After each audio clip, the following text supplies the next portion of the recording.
I'm Cody, and when my dad first introduced me to my stepsister Megan, my jaw dropped. She was so hot, and only a year older than me. I knew I wanted her. But from day one, she acted like she was used to guys putting her on a pedestal and didn't pay any attention to me. I knew I'd have to work hard to prove that I was different than other guys. I thought it'd be a piece of cake once Megan and her mom moved in with me and my dad after our parents got married.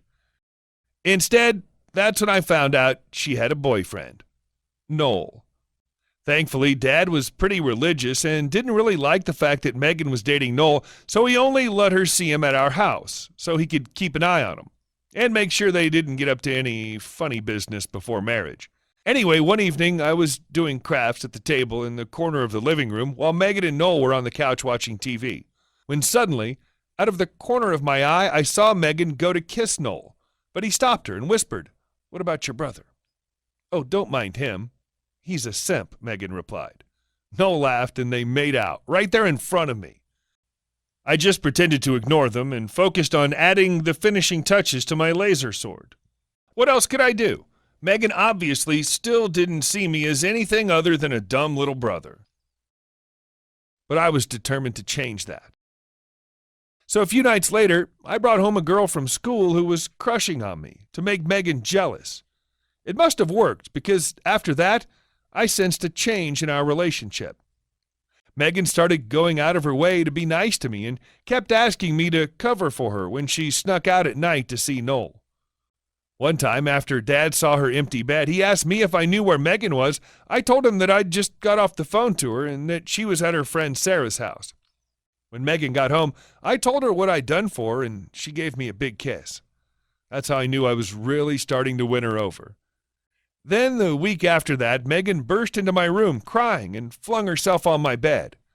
Apparently, Noel had broken up with her over the phone.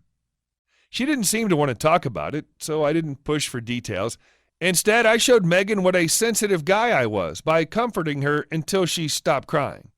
That must have done the trick, because then she slid between my sheets, mumbling, "I don't want to sleep alone tonight." Surprised, I moved over and asked, "Where am I supposed to sleep?" "Next to me," she whispered. I won't go into it, but that night my dream finally came true. Megan was mine.